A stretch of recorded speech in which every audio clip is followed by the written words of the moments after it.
You're listening to BQN. Assimilate the audio.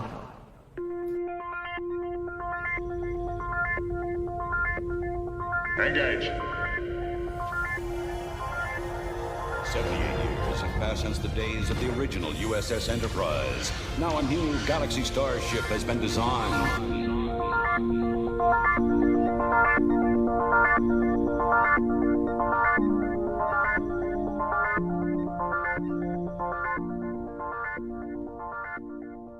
Transporter Chief, beam our listeners aboard. Welcome to Galaxy Class, a Star Trek Next Generation podcast on BQN and the Fandom Podcast Network. I am your host, Counselor Amy Nelson, and with me today we have Diplomatic Standard Bearer Kevin Scarf. Hello. I'm sorry. I just rewatched the episode again, and I'm still getting over my emotions. So. Yes. Oh my gosh, Kevin. Oh, I've wept more this week than, well, in a while. It's been a while since I've wept happy tears like this. Yes, I had to wear my TNG shirt. I was so excited. I did not see this coming. I cannot wait to discuss this episode. I just want to ask, were you spoiled in any way? There were so many different spoilers out there. I'd heard rumors, but nothing concrete. So I wasn't exactly spoiled, but I did not expect the guest star that we had, the Fleet Admiral. I did not expect to see her. That was a surprise. So there were lots of surprises, which was great. Yes, absolutely. Well, we have some listeners watching us live. Davey Willett from Truckspurts Quiz says, "Oh my gosh, I have that same t-shirt." Well, yeah, of course. It's like the best shirt. Yeah. Davey is like, this is really, we are living in the future. Davey is currently on an airplane flying from Australia to England over an ocean somewhere, and we can communicate with him in real time. Yes. From North America. That's ridiculous. Yes.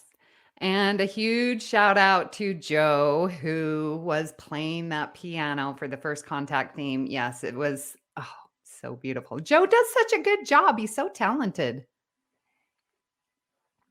He does. He's we are thinking about Joe right now. He's dealing with some stuff. So we wish Joe could be here, and we wish Joe the best. So yes. And we love his music. Yes. And we have hello, Paul. Welcome back. It's been a week. I cannot wait to hear your comments. And we have Suman with us again. Hello, Suman. Our Facebook guests are Chris Trabuzio and Stephen John. Yay, Stephen from Australia, yes. Melbourne. Yes. Very good.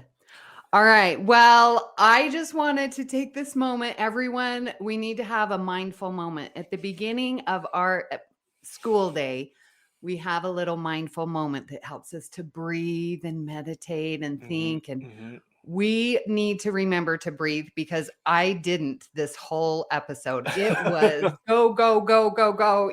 There was not a chance to catch your breath.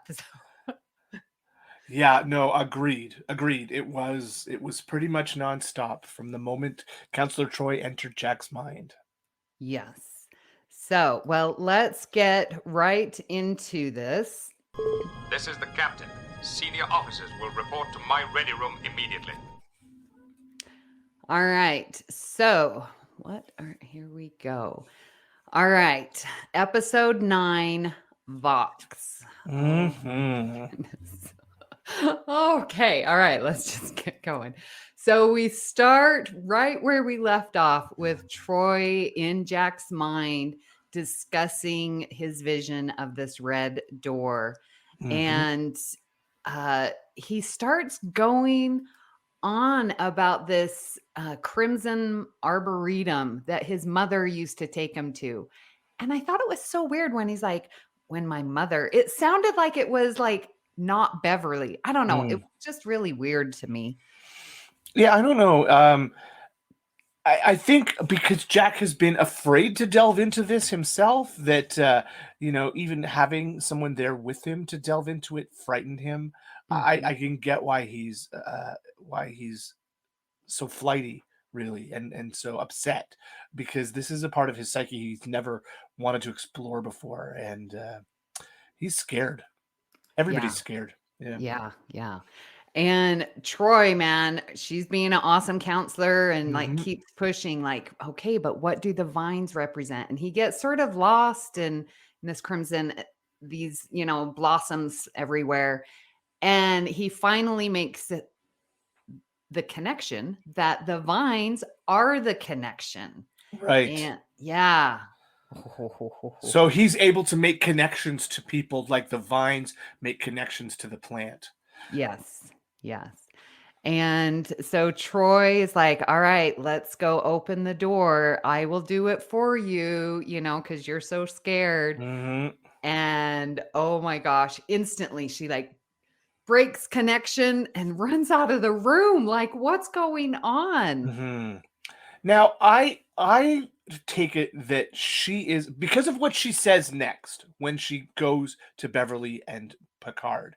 Because of what she says there, I take it that this is her doing her Starfleet duty. This is like we know what she saw. She saw a Borg cube in there, right? So the Mhm. minute she sees it's Borg, the Borg protocols kick in.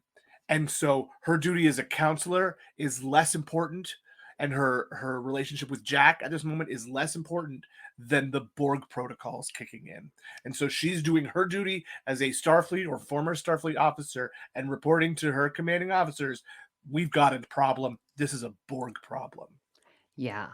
And it's just recently on All Good Things, or was it Galaxy? Oh, yeah, All Good Things. We talked about Troy taking the command test, and, that she had to, order Geordi to his death. And so she knows how to be a commanding officer, Mhm. and she knows that the crew and Starfleet is most important, putting aside individuals where, we are now in command. And I thought it was brilliant. She was so strong, Right. forceful, but yet compassionate. Right. So, Suman, I think she was trying to be a counselor, and I thought she was doing a nice job counseling and probing. But sometimes other things become more important, right? Hmm. Yeah, I heard that out there on the social medias, people were giving her a hard time for, breaking that connection with Jack and instantly running away and not finishing her counseling with Jack. But yeah, those protocols kick in and he's now a weapon. Like Yeah. it changed the entire dynamic. Right. He went from being her patient to perhaps her enemy, Mhm. Mhm. right? And okay, so there's so much, and I'm just labeling it techno babble. Maybe this is medical babble. I don't know. But okay, so Crusher, again, in all of her brilliance, is making a connection of what's happening to Hmm. something we're familiar with in real life. So thankful for her. And so it's like biology doesn't need physical connections, like they automatically Right. know to go into, and I think the theme of this episode is like the formation of everything. And Exactly. so she gives the example of like flocks of birds and like how they fly in formation, or bees or ants, and I'm like, okay, so they don't have a physical connection like roots of a tree or like the mycelial network. Or a technological connection like we thought the Borg needed. Oh, right. Yeah. Okay. So yeah. So we're going away from the technology into the biological. Yes, exactly. Ugh. Because the Borg are, we never think of it because we think of how scary it is to have machines replace parts of your body. We think Mhm. about the Borg as a technological species, but they're also half biological. And so I think that's a really nice twist on the Borg. Yeah. Because, yeah, we're used to them having these nanoprobes. Mhm. But it's a great callback because wasn't it with Picard in Best of Both Worlds?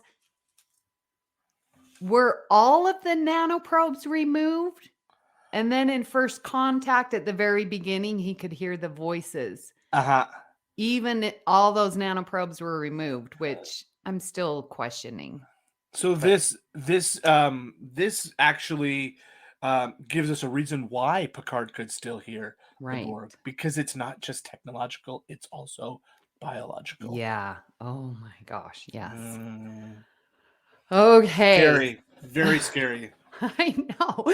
And you're like, just the Borg were already scary. And now this is a whole nother level. Now, one thing in this scene, Beverly said the Borg hadn't been heard from in over 10 years, but Right. didn't we deal with the Borg last year? Like, I know, and Picard just sort of nodded and went along with her.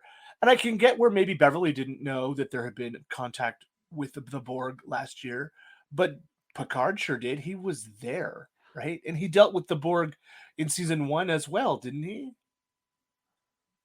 Season There were 1? there were Oh, well, well, there the were the Borg cube. XBs. Yeah, the XBs. Yeah. Right. And then in season 2, we ended up with 2 collectives, right? We have Yeah. Agnes's collective and the Borg Queen. Like, he took a Borg Queen back to the 21st century with him. Like, we have had contact with the Borg in the last 10 years. Yeah. Suman asked a good question. Like, how long is it between season 2 and 3? Is it 10 years? I don't know. I don't know. Yeah. Okay. All right. There's a little question for us. All right. So Picard goes to Jack's quarters, and what a scene. Like, Jack is still questioning. He's like, what in the heck is Mhm. going on? And then Picard's, recounts his time as being Locutus. Yes. This is some scary father-son talk. When you Mhm. go to have the talk with your father, you don't expect it to be about assimilation of the entire federation. Jack is. I mean, he's right to be scared, and he's acting on instinct right now, and that's playing right into the Borg's hand. Mhm. Mhm. And okay. Because Picard was Locutus, in my mind, wipe all of Locutus's actions. Those are not Picard's, which is why I Right. can't stand Emissary and Cisco blaming Picard and anyone Right. else like Shaw blaming Picard. No, it was Locutus. But then in this scene, Picard still feels the weight. Like he's like, I killed, I don't know what was that thousands of people. Like he still carries the weight Yeah. of his actions as Locutus. Oh, I mean, you can't say, well, stop it. It wasn't your fault, but he feels it. Yeah. Oh, exactly. It wasn't his fault, but he was used, right? Yeah. I think he feels more used that. Well, no, I mean he's upset about the number of people who were killed, but to be used that way against your own people, that's terrible. Yeah. And he's telling this to Jack because it's like, you don't know what she can make you do. Like Yeah. that power that she has over you. Like that's obviously a premonition of what's to come. And then this totally threw me. Well, we have a safe place for you. We'll put you on Vulcan and, onto this research academy. Jack knows better. Yeah. Yeah. Oh, yeah. You'll just have some Vulcans dig around inside my brain. I don't like Yeah. Betazoids digging around inside my brain. I don't want Vulcans. Yeah. Yeah. And so then Jack's like, all right, I'm out of here. Yeah. And you can't Security stop me. guards. Yep. Yeah. Picard's thinking, oh, these two guys, yeah, we'll keep Jack here. Jack grabs control of the security guards and is like, and he's like, what? Ooh. And he uses that word because he's like, what's going on? Futility. Ooh. Yeah. Yeah. So good. So good. And even Beverly can't stop him. His own mother, like he's in the zone. He's lost it there. Yeah. He totally has. Yeah. Yep. He's on his, well, he thinks he's on his own, but yeah. Yeah. So Rashid asks, where were the security measures on the ship? Well, they had security there. There was security there. But Jack could get around it, right? Jack can make anybody do anything.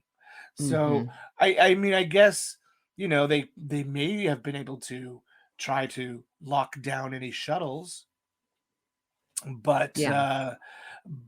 but then he could just have someone undo that, right? So Right. And Suman asks, like, how does he take control of the others? And I want to know, how many people can he have control over the same time? Because that's a good previously question. we've only seen him take control of like one person. Now he has these 2 security guards, and maybe if more security came, he could have controlled them all. It's a very good question. Yeah, Yeah. Yeah.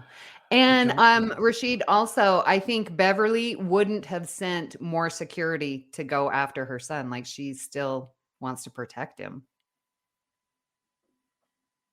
Yeah, So, it's quite a sticky wicket we're in. yes.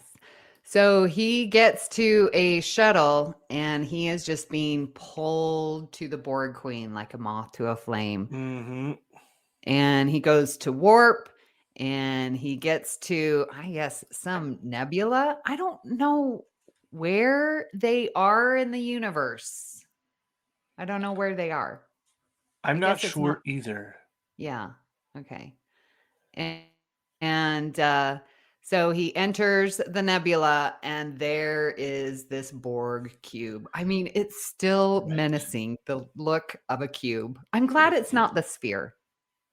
Yeah. Yeah, cubes are scarier than spheres. They are. Those sharp corners. Exactly. Exactly. I don't know. The fact, because it doesn't look like it should move, right? It doesn't look like we think of as a spaceship. It just is this giant block that moves through space, bigger than anything we've ever thought of before. It's there, and that eerie green light that comes out of them is I just know. Yeah. such good design. Yeah. So Rashid says that there was a transwarp conduit. So I guess when he entered, I don't.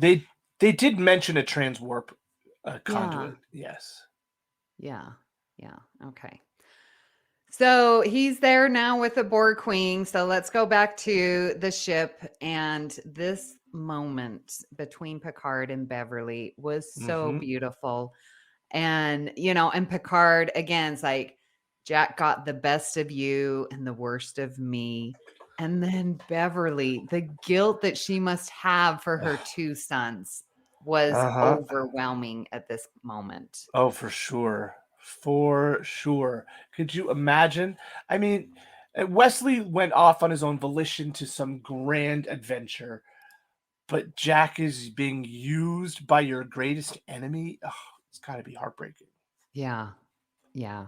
I mean, and you can just sort of feel her like, I gave Wesley all the space in the world and then I lost him to space.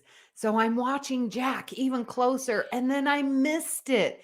It's like she's in her own Kobayashi Maru. Mhm. She's in a no-win scenario. She just, I just felt for her as well, I'm not a mother, but as a mother, I felt for her. I have to wonder if her motherhood and her love for her son is going to be part of what brings him back.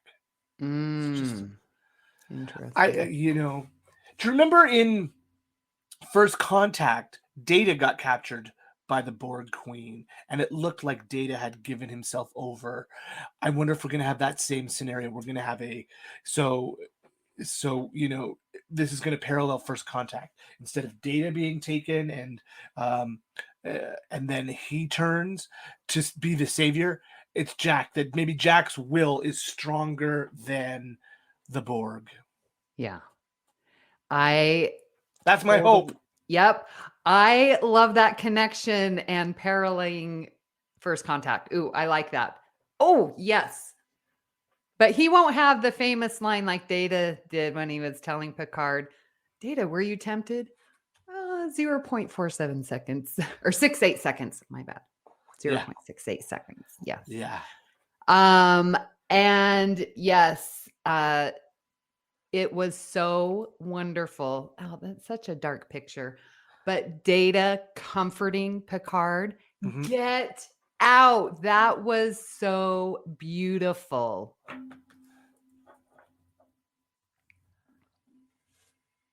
Yeah, no, it was lovely. It was lovely. I like how Data's being used now as a sort of comfort figure. You know, he there's a scene later with him and Geordi that I think is sort of parallels this, but is very funny. Yes. And yes, Paul, we can see your comments. All right. Okay. So now we jump. And can you please tell me, are they in sick bay? I didn't know where they were, but I think they're at the back of the bridge. I think they're on the bridge. Oh. Because Okay. they're all on the bridge when the kids start getting assimilated. No, there's some what I call sick bay and some on the bridge. Yeah.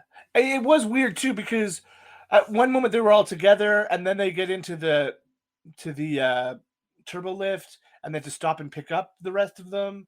I'm not sure. Yeah. There's Okay. Yeah. So I'm calling this sick bay where they're talking about now, again, this biology babble, techno babble, Mhm. of this DNA being modified, right? And we're figuring out that Jack is the transmitter, Right. which again, I don't understand. So like they needed Picard's brain. That's where the DNA was changed in Picard. Yeah. Then passed down to Jack, and that iteration, that generational iteration, then made Jack the transmitter. I think this was like the Borg's backup plan. If Locutus didn't work, we'll put something in here that we can deal with later. Oh, that makes sense. Because I was trying to fit this into Locutus, and I'm like, No. okay. So Locutus was plan 1, and Locutus was the receiver. So he received messages from the Borg, and he was sort of like the mouthpiece of the Borg, right? And then when the Borg Queen named Jack Vox, saying he's the voice, so he's the one who's actually speaking, right? Yeah. Whereas Picard, Locutus, was really just sort of a conduit for the Borg thought. I think that's how I'm taking it. Okay. Because the Borg want perfection. And so it wasn't a perfect communication style with the Queen telling Locutus what to say. Yeah. So they created this DNA thing so that now Jack could be the voice of the Borg while being Borg. Right. I think so. Okay. That makes sense. There we go. Paul has summed it up here. Locutus means speaker, so speaker of the Borg, and Vox means voice, so he's the voice of the Borg. There is a difference. Okay. Ooh, and thanks for that equation. I love it. Mm-hmm. And yes, Paul, it was very exciting to see Alice Krieg's name as credited as the Borg Queen. Mm-hmm. I'm told that she's up there in years now too, and she didn't want to do all the makeup and transform herself into the Borg Queen, so we won't actually see her as the Borg Queen, from what I understand, but it is her voice. Very good. And so we're now putting the pieces of what do they want with Jack. He's now the transmitter, the voice. Mm-hmm. And so they're like, all right, Frontier Day is happening. And all the ships have congregated around the mushroom station, whatever. Mm-hmm. Okay. I'm sorry. I did a huge eye roll. Fireworks in space, really? Is that even possible? If Joe were here, he would probably say no. I don't. Well, you can have explosions in space, but they won't make any sound. But We didn't the see these making fireworks these. need oxygen to burn, right? True. But maybe, maybe they use drones or holograms or something. I don't know. Okay. I know. It There's just got to be a way to have a space celebration. yeah. Oh, Paul says they did it on DS9. They were Plasma Works. Oh, okay. Thanks, Paul. All right. So I will not roll my eyes so much on that. Oh, photon and quantum torpedoes, full spread. Okay. All Yeah, right. that's Tribs. Thanks, Tribs. Okay. Okay. You guys are making me feel a little bit better about this. Thank you for fixing my headcanon. And what a surprise! Yes, I did not see this coming. Gosh, to have Shelby back, come on. And she outranks Riker. Oh, yes, because she's the admiral. That's Yes, right. she is. If you get out of my way, because I'm going to be going on, or whatever she There's said. You're in some my nice way. moments in the Ready Room with Will Wheaton this week. It just dropped today. They waited a couple of days to drop it, and she's on with Jonathan Frakes, and they have some very nice moments together. It's quite fun. Oh my gosh. Yes, So- and Paul's right. This is the first time she's had a first name. She never had a first name on the original series. The name Elizabeth comes from the New Frontier novels, where she's a major character in those, and they just named her after the actress. So Elizabeth is now canonical. Yes. Cool. That is so good. I was so happy to see her. And my time on Trek FM for Earl Grey, we had the opportunity to interview Elizabeth Dennehy. And when I saw her on screen, instantly that interview came back to mind. And we asked her, it's like, well, if you could, would you come back to Star Trek? And she was like, yes, I would, wholeheartedly. Like, I would do it no matter what. Da, da, da, da. And here she is. Oh my gosh. Yeah, she's looking good, and she's in charge of the whole Frontier Day. Now, I am surprised that it's Admiral Shelby, because I'm still expecting Admiral Janeway to show up. I still am. We've got one more week with all the Janeway references all season. She's got to show up, but I was very excited to see Shelby, and I think, yes, you're right, Rashid. Amy could do a wonderful Shelby cosplay. Oh, thank you. Man, but her hair it's her father's hair. Remember Brian Dennehy and Brian how Dennehy. white his hair?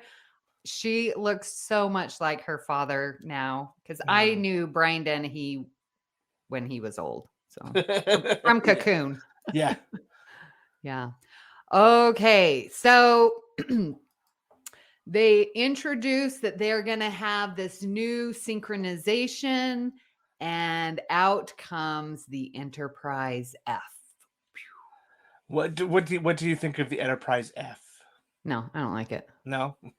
It's too metallic. I don't like the look of it. I mean, I wasn't really a big fan of the E because it had more of a Voyager, more elongated. And don't the nacelles look like hand phasers? Oh, yes, they do. Yes. Yeah. It's weird. It's an interesting design. Yeah, I wonder who the captain is. Like Shelby is just the admiral who's taking it out on its first voyage, I guess. But I wonder who the crew of the Enterprise F is. Yeah. And of course, very fitting to have Enterprise launch this new, era in Starfleet. And did you get a little Prodigy vibe? Because you know how the ships talk to each other? Mm-hmm. I was sort of thinking that. And Prodigy is after Picard, correct? No, it's before. Oh. So then that wouldn't make sense. Yeah. Maybe they tested it with the Protostar. Oh, no, that was the evil dad guy who installed the program. Yeah. Okay. Trib says that the F was in the Star Trek Online game. Oh, well, that makes sense. Well, Makes good. a lot of sense. Yeah. Interesting. Yeah. All right. So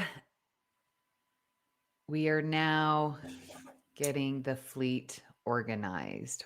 Whew. Mm-hmm. It was some really good space scenes. I enjoyed those big panorama views. And unlike the end of the first season of Picard, all the ships are different.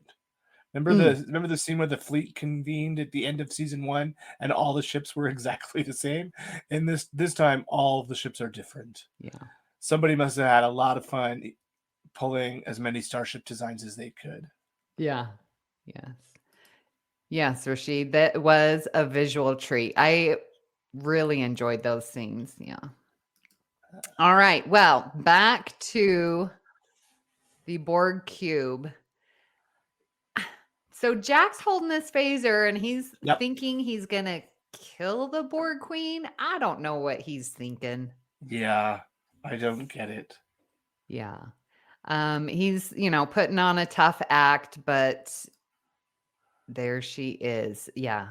Alice Krieg, the voice. And I guess this is all we're going to see of her. This menacing, I guess so. shadowy look. I also wondered, remember last year's Borg Queen was Annie Wiershan? Was it Wiershan? Who sadly passed away. Yeah. But this was filmed well before she died. I was wondering if we could end up seeing her as the Borg Queen. I thought that too. And yeah, made me miss her. I'm like, oh, it was just last season for Annie. But, Alice she's our the Borg original. Queen. Yep. And then all the wires start coming up and Jack gets Borgified. Oh my gosh. And again, the writing for the Borg Queen is so poetic. You are my blood, my flesh. Through my dark, you are the light. It's just, who speaks like this? It's amazing. It's very Shakespearean. And, arch villain as well. Yes. All right. So now more biology babble. Okay. You got to help me out with this. So, okay. I don't understand how Picard's DNA is now common and has been written into the transporter architecture. What in the heck? So here's how I took it. So the changelings infiltrated Starfleet, took this DNA code, and I think basically my guess is transporters had a shortcut, and they would scan the life form that's being beamed up and then retransmit it, right? And what this code is doing is it's putting this DNA code into every life form that gets beamed through the transporter. So is the code in that faction of changelings? So when they transport, that's what infects the system? Or do you think the changelings get on board and then enter the code? I never thought of that, but you're right. We saw the changelings avoid the transporters too, didn't we? Vadic never used a transporter. Right. And neither did Ro. No. So I wonder if she thought that something might have been up with the transporter.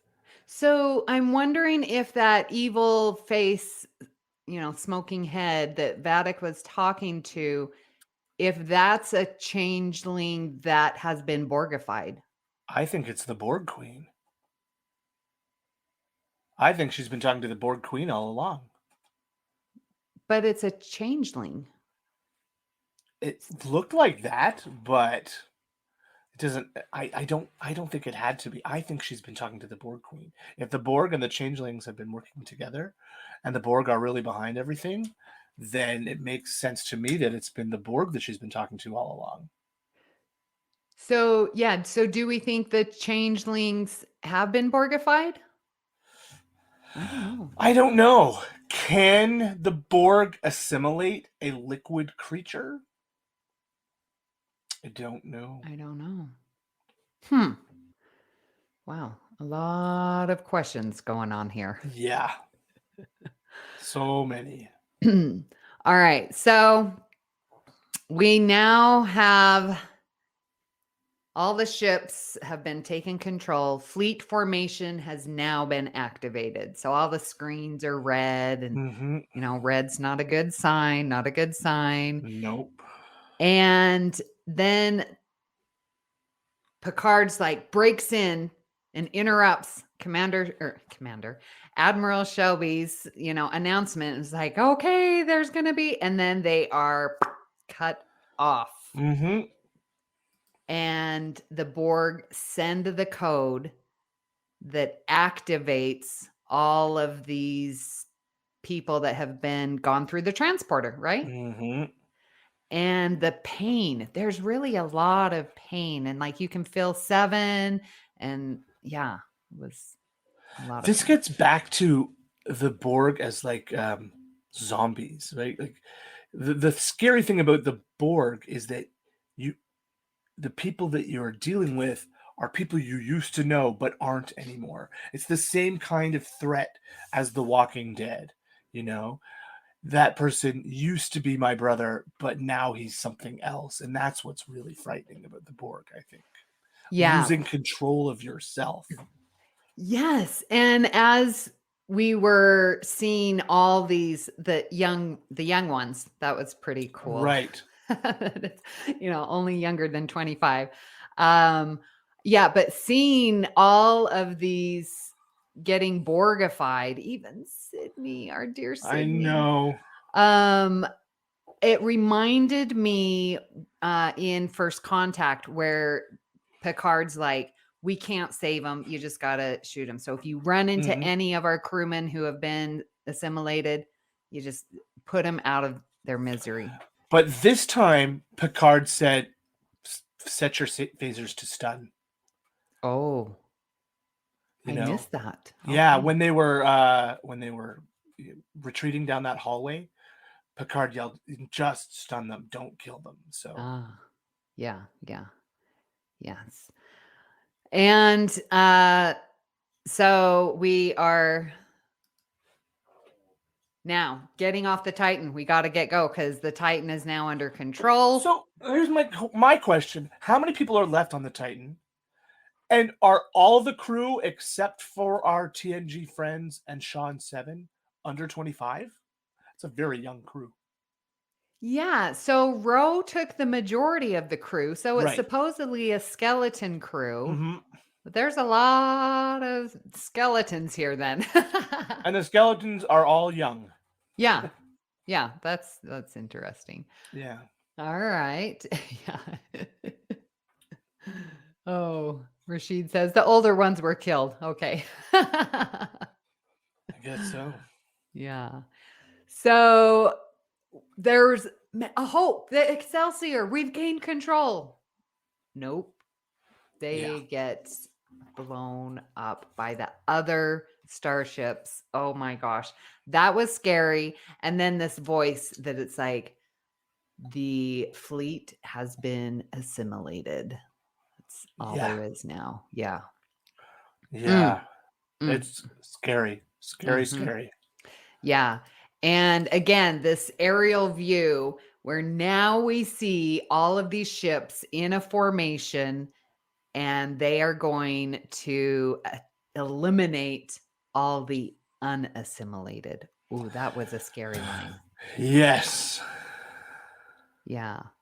And did the formation, did that scream anything to you? Is that some kind of language or I don't know. It looked shapes? It was an interesting shape, but I didn't really understand why it was that shape. Yeah, so those shapes, let me go back to this slide where 7 had that pained look. Like, I don't know. There's something in that green that sort of looks like the formation of the ships. I don't know. I mean, if I'm being honest, it looked like Vulcan language, but there's one that sort of looks like the symbol for the mirror universe. the earth with the sword through it. Doesn't Yeah. that sort of look like one of those symbols? But that's a weird formation to be put yourself into. Yeah. Okay, so can we talk about Paul and Tribs, I'm assuming, It's brings up a Tribs, good yep. point. Okay, you gotta connect the points for me on this. I didn't even consider Elnor. Why is he on the Excelsior? What in the heck? What's That going on was with that was set Elnor? up at the end of season 2 that he was posted to the Excelsior. Oh, I must have totally missed that. Yeah. I'm not a big Elnor fan, so it's not Yeah. surprising. But it's he's one of those characters that we set up for 2 seasons and then just dropped, just like Agnes and Yeah. Rios. Yeah. So they need to get to a shuttle because shuttles are autonomous. So they need to get away from something that's not being controlled by the synchronization. And we have a wonderful, big, fun shootout. Seven taking aim. Worf and Raffi protecting everyone to get to the maintenance deck. And we lose Shaw. No, we never actually saw the body at the end. I don't think he might be able to make it through. I don't want Shaw to be dead. Well, I like Shaw. If he's not, he got Borgified. He got left behind. Well, we can still save him. There's one episode left. Save Shaw. Save Shaw. Yeah. But what finally a good conclusion for him that he calls 7 of 9 by her name. Yeah. Finally. He gives her the con after the ship's been assimilated. Yeah. Yeah, it's your ship now. Miss Borg. Yep. Yeah. The con is yours. It's Yeah, I was really hoping we would see Shaw in a spinoff, but I guess we won't. Yep. Nope. So they are now attacking, and so they get to the shuttle, and Geordi is taking them where? To the Fleet Museum. Mm-hmm. Now, my first thought was maybe each one of them will get a ship because they're all old ships. All of them should, if they work, they should all not be part of the collective. Put 7 on the Voyager, put Worf on the Defiant, put Riker on the, I don't know, Constitution class Enterprise. But no, we got a bigger surprise. Yes, we did. And Geordi's like, we need an analog ship. And I'm like, oh, gosh. Oh, and we can't use the Enterprise E. Worf, that was not my fault. We don't know what that refers to. I think that's funny. I think it's in Christos helped me out with this, and he's an avid reader. The Last Best Hope, I think, is that the Picard novel. And so it's in there that Worf crashed the E or something like that. And I read the book. I just don't remember. I'm so sorry. Yeah. So we get surprise. Oh, the tears had started earlier at one point with Data and Picard. Now it's seeing this ship. Oh my gosh. Seeing this ship and seeing all of our old friends back on their ship, that is their ship, and seeing them back there. I could barely see the last 10 minutes of this episode because of the blurriness from the tears running down my face. No, yeah, this whole last part of the episode, yes, tears, and seeing her on screen in all of her glory, I felt guilty, Kevin, because podcasting and, a lot of people ask, well, what's your favorite ship? I'm like, yeah, really, the Protostar is very beautiful. And no, I felt guilty for even recognizing any other ship. The Enterprise D, no other ship can compare. This is my lady. I will never say another ship is pretty. It's this one. I felt guilty. I did. Oh, we spent 178 hours with our friends on this ship, Yep. and it, it, it's just right. It is right. The whole crew had come together again, but the crew wasn't complete until they were on their ship. Yep. We were missing the last character of our crew. And when Geordi revealed and their faces and they were just reliving all the things, you guys, I could not decide. I wanted to include every single screenshot of this Enterprise D because it was just memory lane. The And that beauty. Picard cutting the emotion with his line about Yeah. being here all together reminds me that what's most important is the carpet. He cut the tension. This is our captain, like bringing his team back together again. Yeah. And agreed, Rashid, when Majel's voice Mhm. came through the computer system again, blah, blah, blah, blah, blah, blah, blah, bawling. Yeah. Like transferring the command codes. Well, I guess I'll take a demotion. That was cute as well. But my gosh, and Data going up to his chair. Oh, my chair, I've missed you. Oh, because he's been dead this whole time. Like, I just, all of the scenes, the plaque. Oh, you guys. Yeah. So good. It's gorgeous. And there was more light than on the Titan.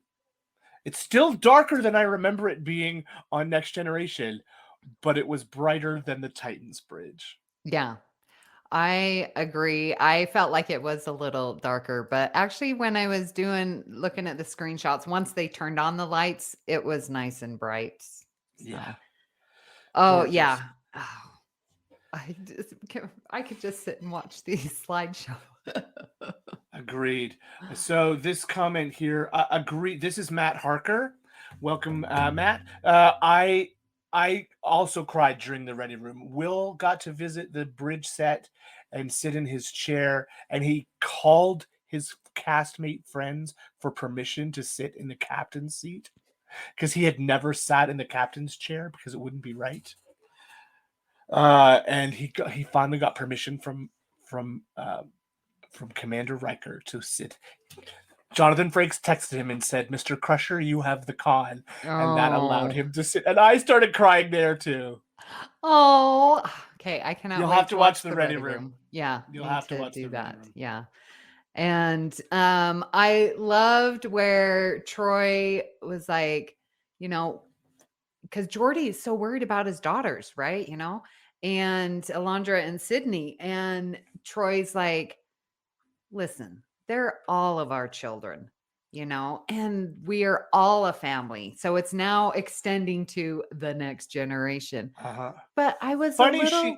Yeah, why didn't she mention Kestra? And Kestra, she has her own children.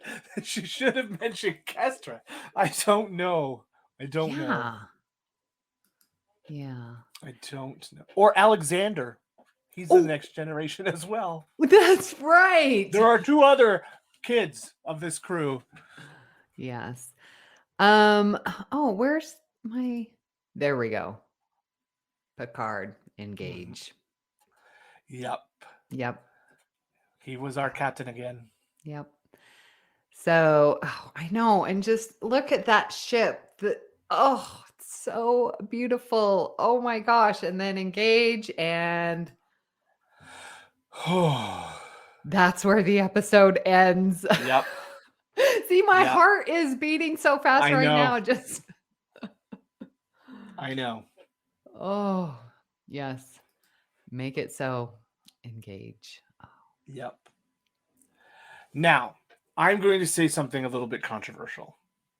Okay. I think as a story, I don't know if I love this as a story. It feels like there are big plot holes. It feels like there are things that are going on that don't make any sense. but I loved every minute of it just the same. It hit all the emotional beats. It might not be hitting the story beats for me, but I don't care because it is reigniting my love for these characters. It is reigniting my love for this franchise, and I don't care that the plot sometimes doesn't make any sense. It's giving me all the feels, and that's what I love about what's going on this season on Picard.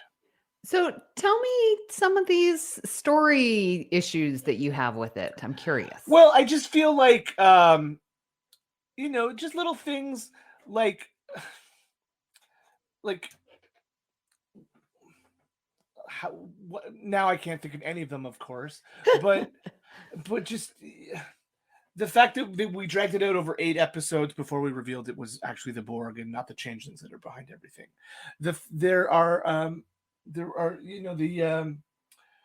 the whole Jack escaping so easily, things and the crew, like the ship had been assimilated, the crew R7 had gotten onto this shuttle, and then they're like, I hope we've got enough fuel to get to where we need to go, and then they do, and nobody chased them, right? Like the just things that needed to happen for plot reasons just happened for plot reasons. There was no there weren't any extenuating circumstances or issues that stopped things from happening or got in their way. So it just sort of feels like we are just progressing through the plot because that's the way the plot has to go.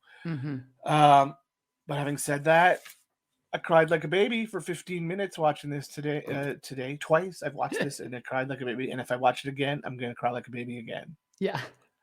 So I know that they were doing IMAX screenings of this and the last episode. I know.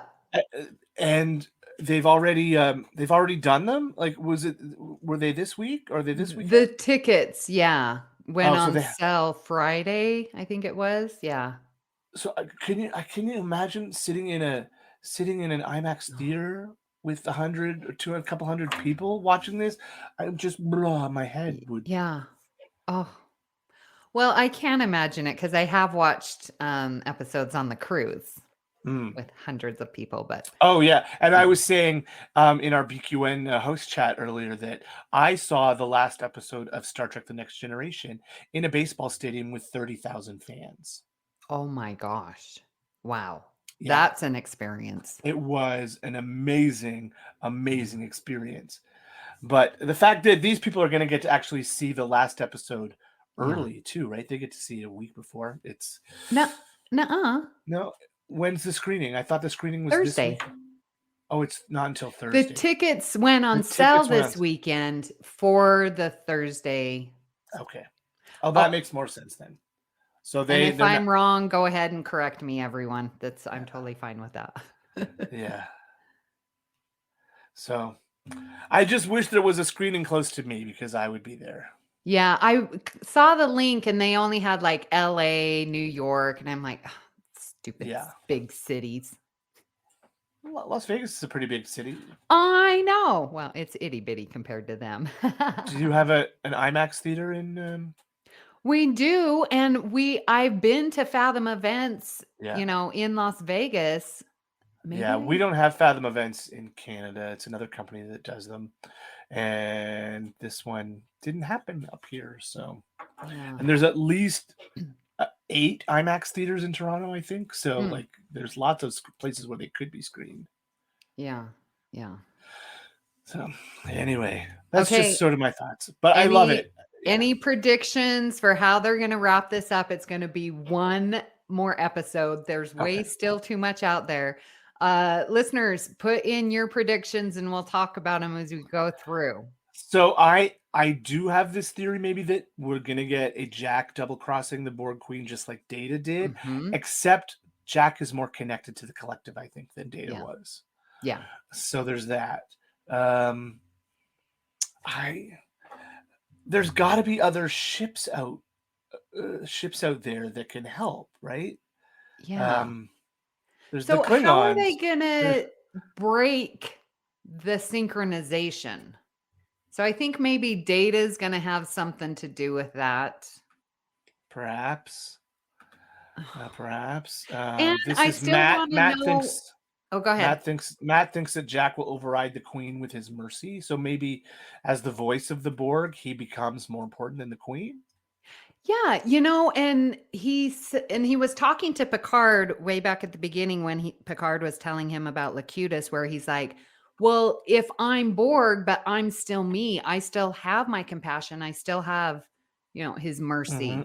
So There is what that. am I? Like it's this amalgamation between Borg and human. Mhm. So, which parallels Girardi and the Borg Queen." Mhm. Because Mhm. that is a new amalgamation. And I want to see Picard reaching out to the Girardi Borg The Queen to Girardi Borg. yeah, and That'd be elicit good. her help. That would be good That because would be, she's out there. yeah. The Yeah. other character I really want to see again is Laris. Picard promised to meet Laris Yeah. in episode 1. I want Picard to go back to Laris. I want Beverly to meet Laris. Oh. I want Beverly Oh. to know that Jean-Luc is okay and that he has made relationships and that he has people. You know Yeah. what? That would be a really nice conclusion to their love story. Yeah. Because Crusher and Picard, they're just not going to be together. No. But Laris is waiting for Jean-Luc. Yeah. Yeah. Paul, yeah, I don't understand why they're not mentioning the Girardi Borg. I am right there with you. Yeah. Oh, so, yeah.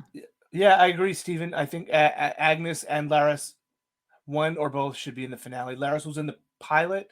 I want to see her again in the finale. I still think we got to see Janeway. And Tim Russ said Tuvok is in 2 episodes. So we haven't seen Tuvok again since the last. No, he was in 2. Was he? Yeah. He was in the one where we found out he was a changeling. Yeah, Imposters.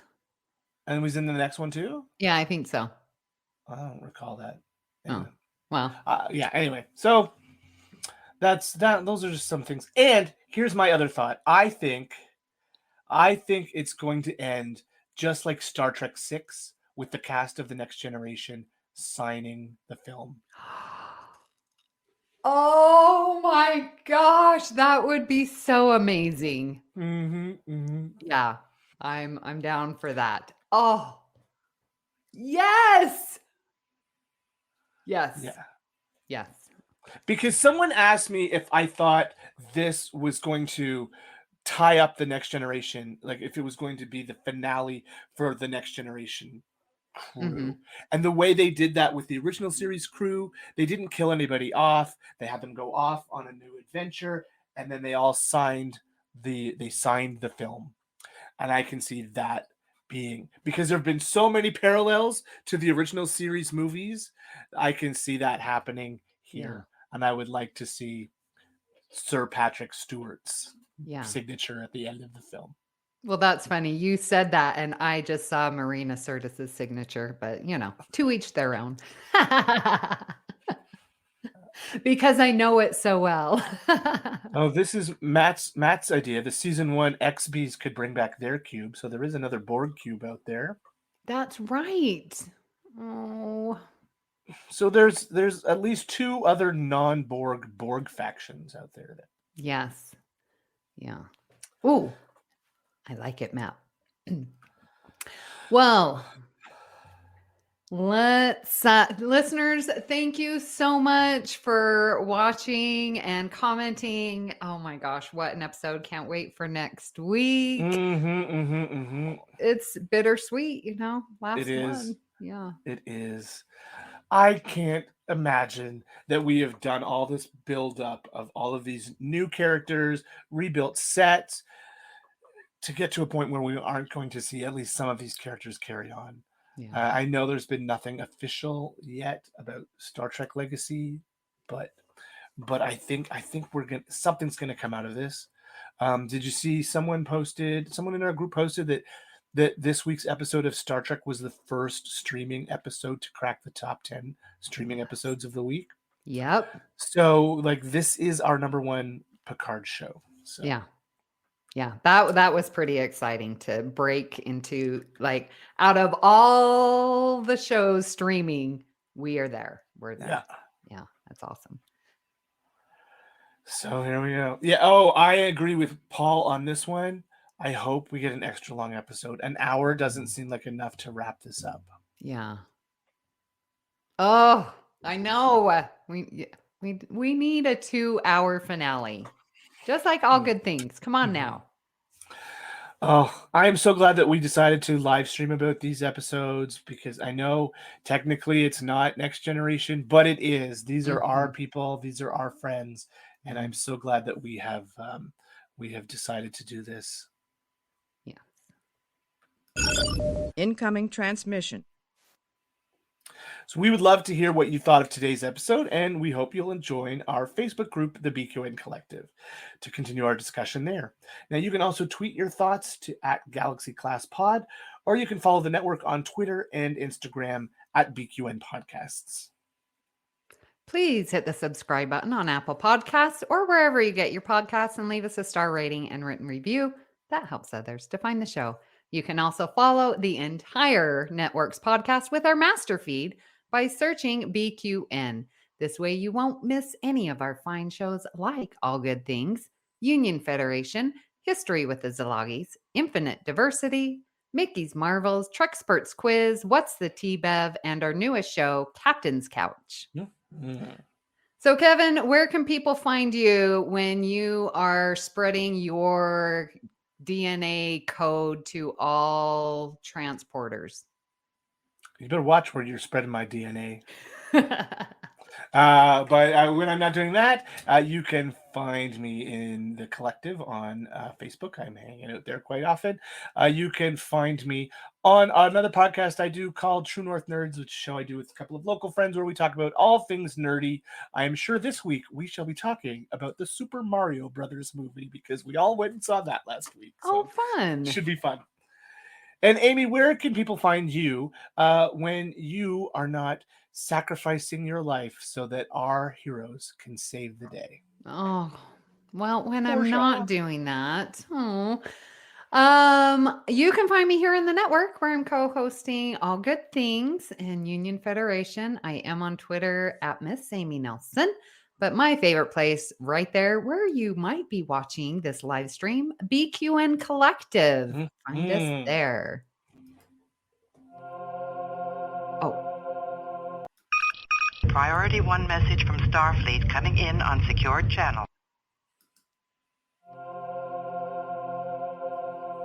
If you'd like to help us keep all of our shows coming to you each week, you can become a patron of the network on Patreon. We're putting out more exclusive content for our patrons that you won't want to miss, like It's Green or Amy's Math Moments. With a monthly Patreon subscription of $5 or more, you can join our meetings of the Hive Mind, which happen on the second Saturday of each month. Watch your Patreon messages for details. A huge shout out to our very own associate producers, Jim McMahon and Davey Willett. We are so grateful for your support. At this time, we would like to thank our executive producers who make this all possible. And a special thanks to Mark White for our artwork and to Mr. Joe Keegan for our show music. Thank you for beaming aboard Galaxy Class. And until next time, I've never been so happy to see so many wrinkles. great joy and gratitude.